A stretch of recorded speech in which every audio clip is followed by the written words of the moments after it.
I'm going to be reading chapter 20 from Yisro of the Zohar by Rabbi Shimon Bar Yochai.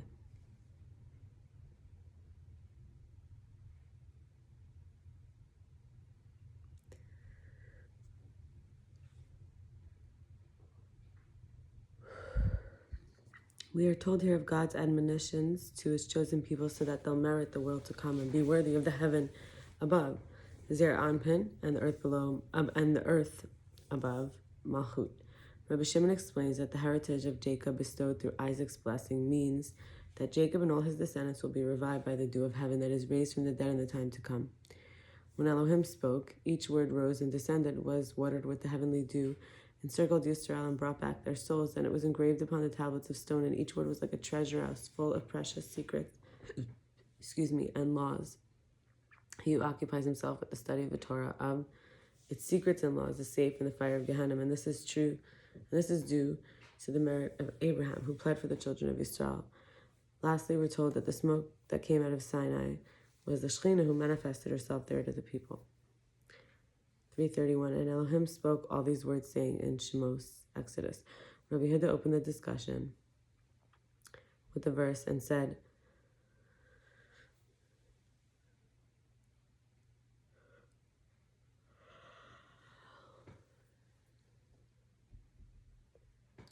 from Psalms, who can utter the mighty acts of Hashem? Who can declare all his praise? In how many ways does the Torah admonish man not to sin before his master? In how many ways does it counsel him not to turn from the way, either the right or the left? And in how many forms it shows him how to return to his master so that he may forgive him?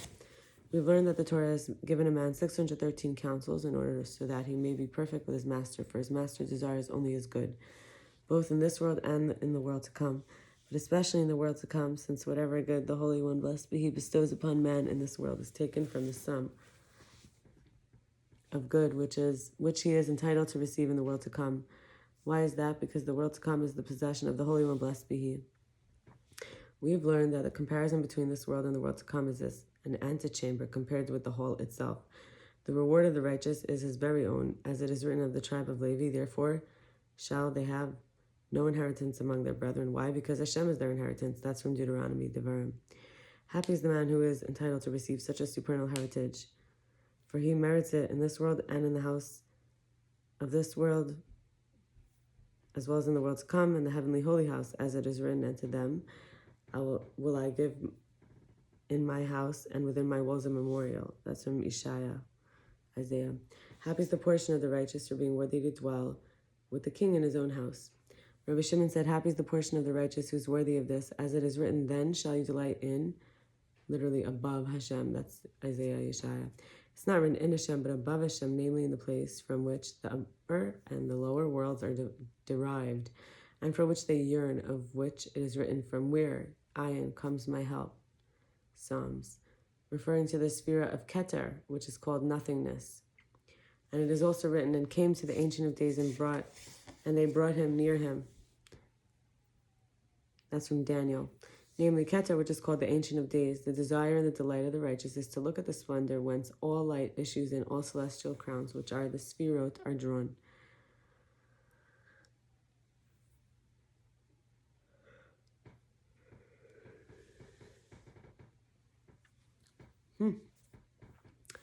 Rabbi Shimon continued, we learned of the verse, then shall you delight yourself in Hashem, that it ends with, and I will cause you to ride upon the high places of the earth. Yeshaya, Isaiah.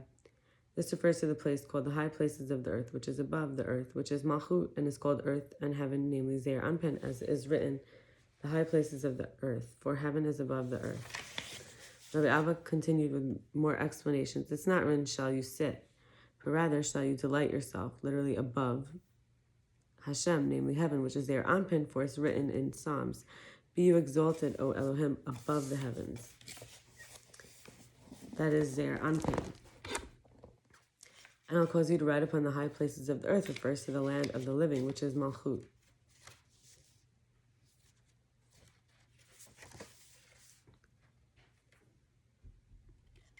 called earth. The meaning of upon the high places is that it includes Zion and Jerusalem, for they are the inside and outside of Yisod of Malchut, meaning that the verse speaks of the heaven above, which is Zeir Anpin, and the earth above, which is Malchut, and that which Rabbi Shimon spoke is thus, as I said, and it is all one, it is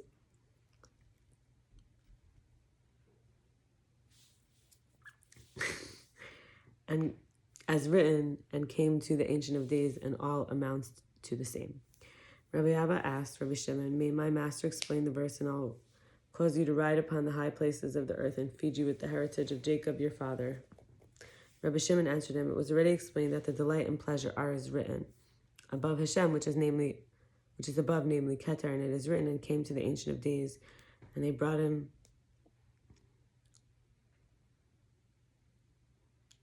before him. Upon the high places of the earth is, as we said, the land of the living, namely Malchut.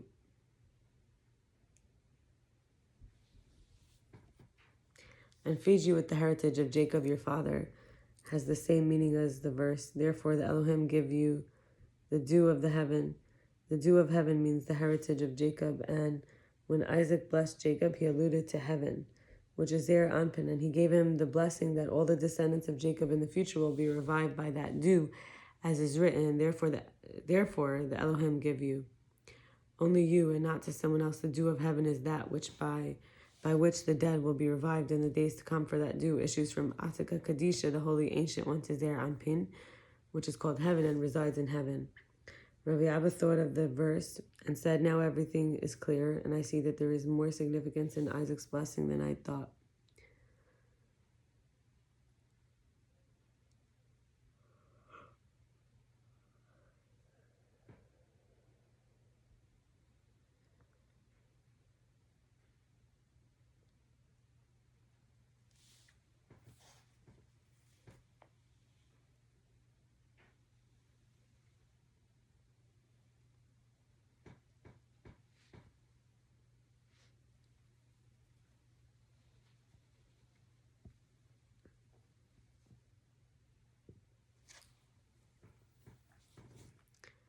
Who can utter in Hebrew Yemalel, the mighty acts of Hashem? That's from the Psalms.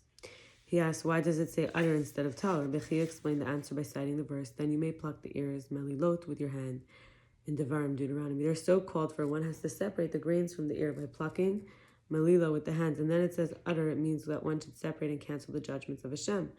The word gevurot, mighty acts of Hashem, is spelled without the letter vav. The indication of the plural form and implies that there are many gevurot, but all of them are coming from one gevura. We have learned that there is one supernal gevura, the crown of the crowns, which is Bina, from which judgments are aroused, and from which come 50 gates, some to the right and some to the left. And each of them is called gevura, and each of them is crowned with the lights of the supernal carvings, and all of them are called the mighty acts of Hashem. Rabbi Chia said, therefore the word gevurot is written without the letter vav, for all the gevurot are included with the supernal gevura, which is Bina.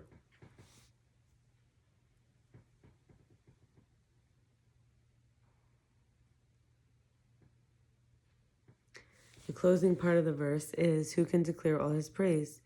This indicates the Shekhinah.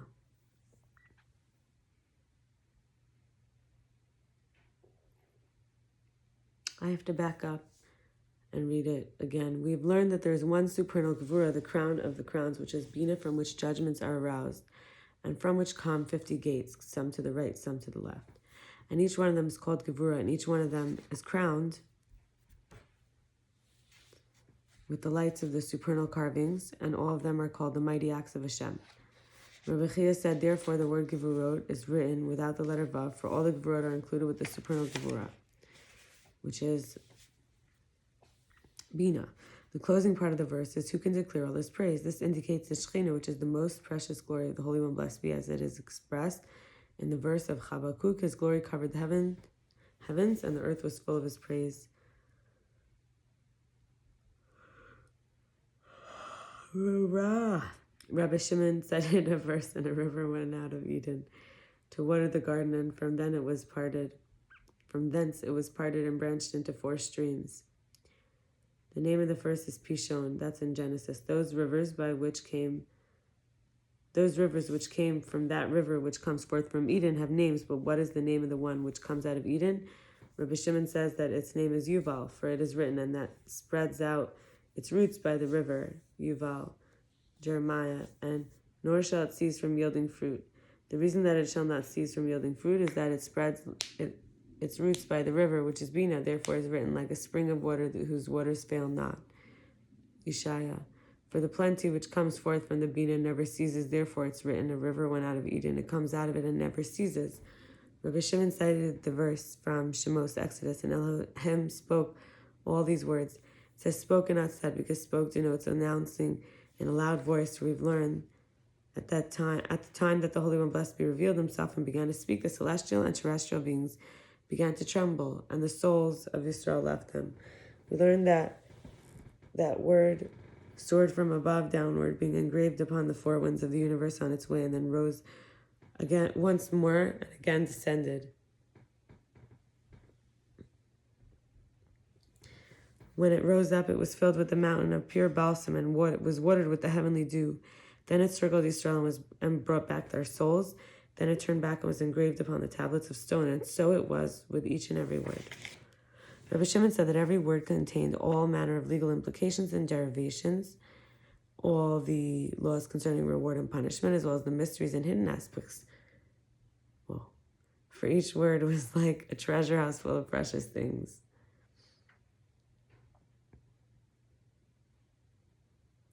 When one word was uttered, it seemed as one, but when it was engraved in its place upon the tablets of stones, 70 branches were revealed in it, 50 crowns less one on one side, and 50 less one upon the other, like the hammer which breaks the rock in a mountain, as it is written, like a hammer that breaks the rock into pieces, from Jeremiah, Yirmiyahu. And all of Israel saw eye to eye and rejoiced. The souls of all generations to come were present there, and all of them received the Torah on Mount Sinai, as it is written, but with those that stand here with us this day, and also with those that are not here with us this day, in Deuteronomy, Devarim, they were all there, each according to his merit, and so on received the words. And Elohim spoke all these words, saying in Shemos, Exodus, the name Elohim indicates Gevura. Et indicates she was joined to the right. As we've learned, the heaven, is the right, and the earth is the left, as written. My hand also has laid the foundation of the earth, and my right hand has spanned the heavens. That's from Isaiah. The right side is chesed, and it's called et, the. The word all is in order to include all the other sfirot. These words indicate that everything's included one with the other. These indicates all the meanings, the secrets, mysteries, decrees, and penalties. The word saying indicates that all that was said was an inheritance for everyone. As it is written, Moses commanded us the Torah, the inheritance of the congregation of Jacob. Devarim, Deuteronomy. You may say that it should be understood literally, to reveal to everyone and to reveal what must not be revealed to anyone. However, it says, I am Hashem your Elohim, in Shemos Exodus, which indicates that I am hidden and concealed. So should these words be covered and concealed in your heart. There's another interpretation of this verse, and Elohim spoke is one grade. All at these words saying are 5 more grades. For each word is a grade. Rabbi Yehuda said that and Elohim spoke is Gevura.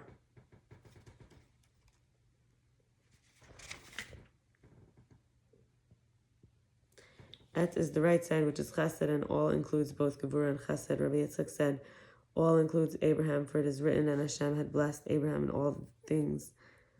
The function of words is to include all the covered crowns. The word that these includes all those which were revealed, as it is written, and all the people see the voices, namely the revealed visions included in these. Saying refers to the Shekhinah. As it is written in Mishlei by King Solomon, a virtuous woman is a crown to her husband. And it was said, if a man put away his wife, Jeremiah, the word, or Yirmiyahu, the word saying is close to a man, which indicates that it refers to the Nukva of Zeir Anpin, which is the Shekhinah. Rabbi Yitzchak asked, why was the Torah given in fire and darkness? As it is written, and the mountain burned with fire to the heart of heaven, with darkness, clouds, and thick darkness. From Devarim, Deuteronomy. And he answered that the reason is that he who is occupied with the study of Torah will be saved from the other fire of Gehenna and from the darkness that the other nations bring upon Israel. It was the merit of Abraham which saved Israel from the fire of Gehenna.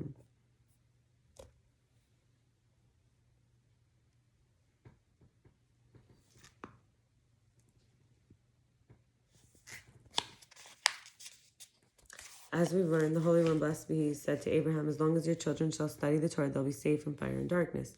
But if they should turn from her and forget her past, the fire of Gehenna will have dominion over them, and they will be subjected to the nations.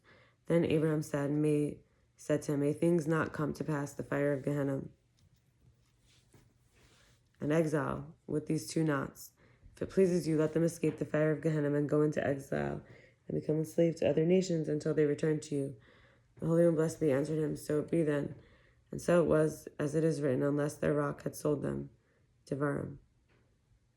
Deuteronomy. Who is their rock? Abraham, as is written, look to the rock whence you are hewn, from Yeshaya, Isaiah.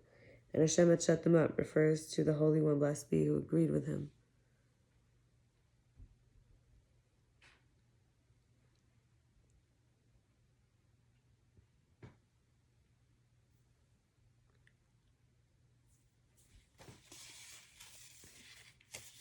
Rabbi Yehuda said 50 days elapsed between the day Yisro were let out from Egypt and the day the Torah was given to them.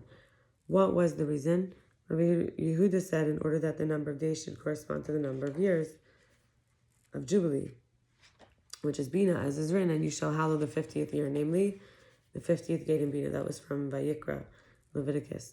Rabbi Shimon said, we've learned that it was Jubilee which led Israel out of Egypt. If you believe that it is Jubilee itself, namely Bina itself, it's not so. The Exodus occurred through the aspect of Jubilee, and from the aspect of the same judgment was stirred up against the Egyptians. Therefore, those 50 years are the 50 gates of Jubilee, which is Bina.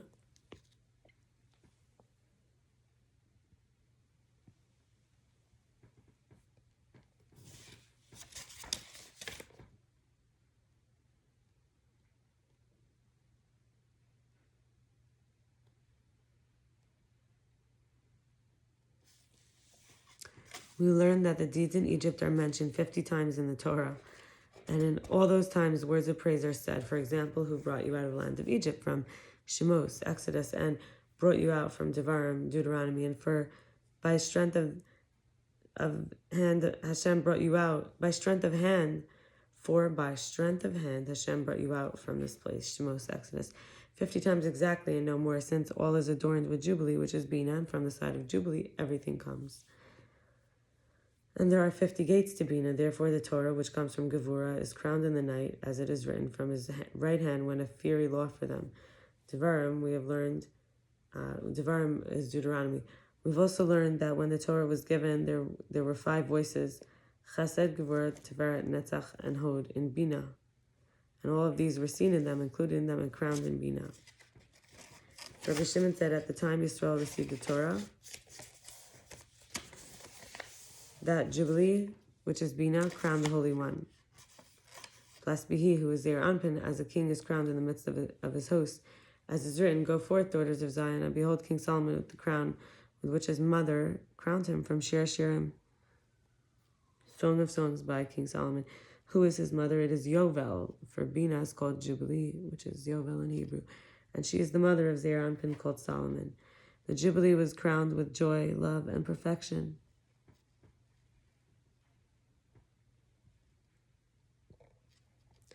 As it is written, be a joyful mother of children. Tehillim, Psalms. Who is the mother of children? Rabbi Shimon said, this is Jubilee.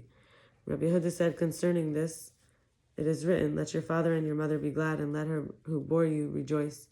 Who are your father and your mother? They are explained in Safra, Det Sinayuta, the concealed book relating to the verse, the nakedness of your father, or the nakedness of your mother shall you not uncover. That's Vayikra. Leviticus, woe to one who uncovers their nakedness, for the secret of Chachma and Bina are called father and mother.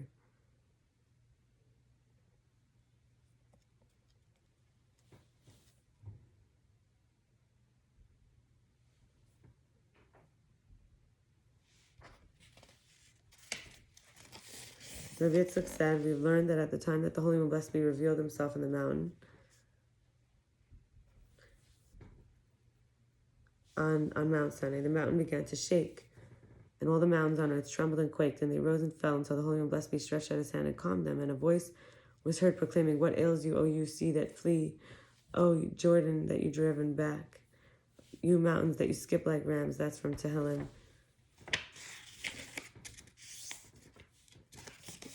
which is the Psalms by King David. And they answered him, "Tremble, you earth, at the presence of the master." Rabbi Yitzchak said, "At the presence of the master refers to Ima who's Bina, as is written, a joyful mother of children. Tremble, you earth refers to the lower Ima who is Malchut. At the presence of Eloha of Jacob is Abba who's Zer Ampin, lower Abba, as it is written, Yisro is my son, my firstborn."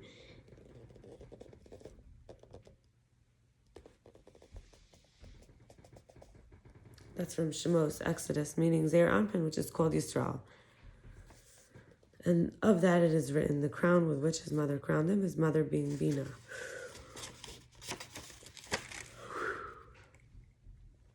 He asked, "What's the crown with which his mother crowned him?" And Rabbi Yitzchak replies, "This resembles the verse, for Saul and his men compassed David and his men round about." That's from Samuel Shmuel, which is like encircling, for there Ampin is crowned and surrounded by Ima with white, red, and green, all colors, the secret of the three columns, all of which are included and encircled in it.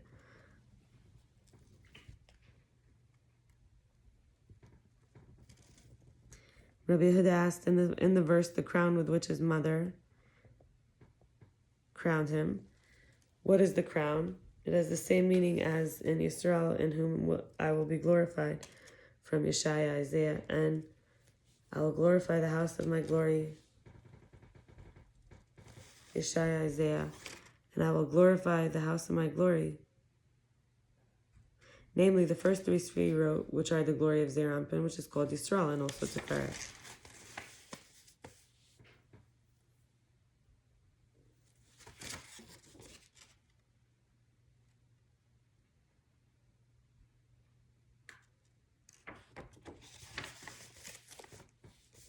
Rabbi Yitzchak said that the Torah was given in a black fire engraved upon a white fire in order to include the right in the left, and the left was returned to the right, as is written, "From his right hand went a fiery law for them."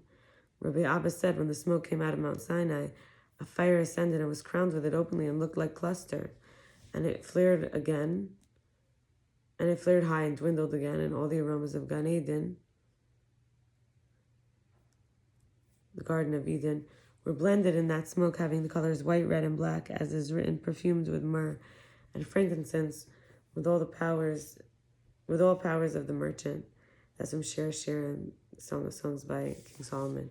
Rabbi Yitzchak said that the smoke was the Shekhinah who manifested herself there, as it is written in the verse, "Who is this coming out of the wilderness like columns of smoke?" which alludes to the Shekhinah. Rabbi Yehuda said, "Surely you do not have to go to great lengths to learn of it, for there is the whole description, and Mount Sinai smoked in every part, because Hashem descended upon it in fire, and the smoke of it ascended like the smoke of a furnace." Shemot, which is Exodus. Blessed are the people who saw it and knew it.